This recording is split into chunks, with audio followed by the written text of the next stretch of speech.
হাইকোর্টের রায়ে আজকে 25,000-এর বেশি চাকরি চলে গেল।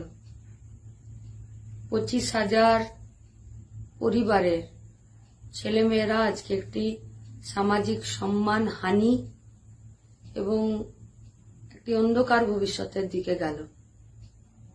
অষ্টাদশ লোকসভা নির্বাচন চলাকালীন সময়ে এই ধরনের আরো একটি দুর্নীতির রায় আমাদের চোখের সামনে এলো।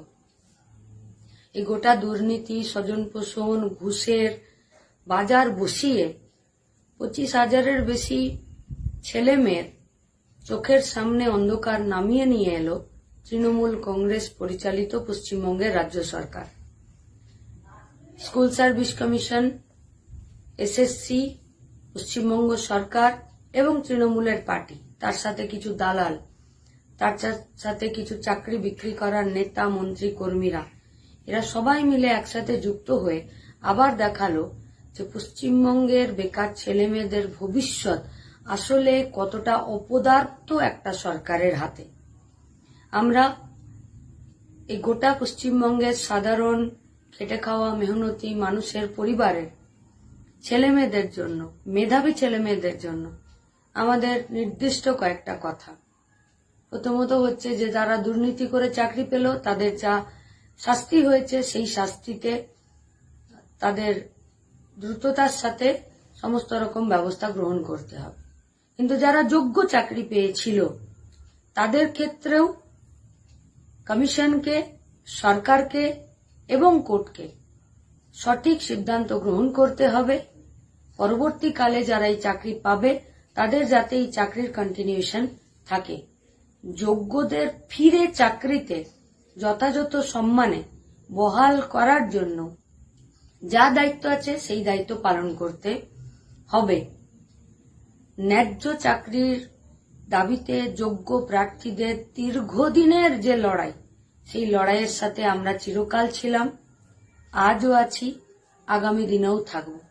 কিন্তু আমাদের প্রশ্ন, এই যে এত এত ছেলেমেয়েরা ঘুষ দিয়ে চাকরি পাওয়ার মতন সাদা খাতা জমা দিল, সাদা ওয়েমার্কশিট জমা দিল, এই টাকাগুলো এখন কোথায় আছে? তাহলে কি টাকাগুলো এই ইলেকশনে সাধারণ মানুষের ভোটকে প্রভাবিত করার জন্য, পঞ্চায়েতের ভোটে যেভাবে ভোট লুট হয়েছিল, যেভাবে মানুষের ভোটকে প্রভাবিত করেছিল, আবার সেই পয়সা দিয়ে সেই একই কাজ করবে?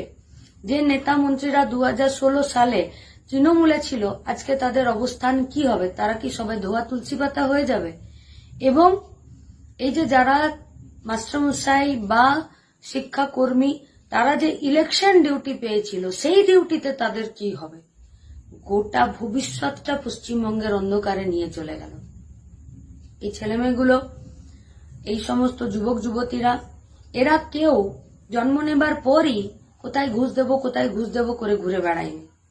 সরকার ঘুষের একটা নির্দিষ্ট বাজার তৈরি করেছিল এবং তাদেরকে সেই ঘুষের বাজারে নাম লেখাতে বাধ্য করেছিল এবং গোটা পশ্চিমবঙ্গের যুব সম্প্রদায়কে একটি দুর্নীতিগ্রস্ত, বেআইনি স্বজন পোষণ এবং ঘুষের বাজারে টেনে নিয়ে গিয়ে তাদের ভবিষ্যৎকে অন্ধকার করে দিয়েছে এই সরকার।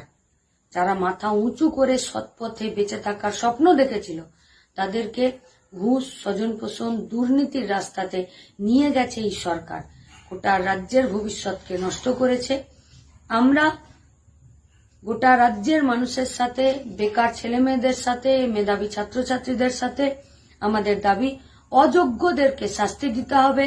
যারা চাকরি বিক্রি করলো, যারা এই টাকা দুর্নীতি করে ঘুষ নিল, স্বজন পোষণ করলো, তাদেরকেও শাস্তি দিতে হবে। কিন্তু যারা যোগ্য, তারা যোগ্যতার ভিত্তিতে চাকরি পেয়েছিল, তাদেরকেও তাদের চাকরি এবং যথাযথ সম্মানে এবং তাদের চাকরির কন্টিনিউশন রক্ষা করেই তাদেরকে তাদের সম্মান, তাদের চাকরি ফিরিয়ে দিতে হবে। যোগ্যদের পাশে চিরকালের জন্য আমরা ছিলাম, আছি, এটাই আমাদের লড়াই। কিন্তু অযোগ্যদের শাস্তি, তার বিরুদ্ধেও তার জন্য আমরা রয়েছি। অযোগ্যরা চেয়ারে বসে থাকবে আর যোগ্যরা রাস্তায় বসে থাকবে, এটা পশ্চিমবঙ্গে দীর্ঘদিন চলতে পারে না। তাই গোটা রাজ্যের মানুষের কাছে আমাদের আবেদন, সরকারটা কোন হাতে চলছে? যে অপদার্থতার হাতে চলছে, আরো একবার ভাবতে আমরা সকলকে অনুরোধ করব।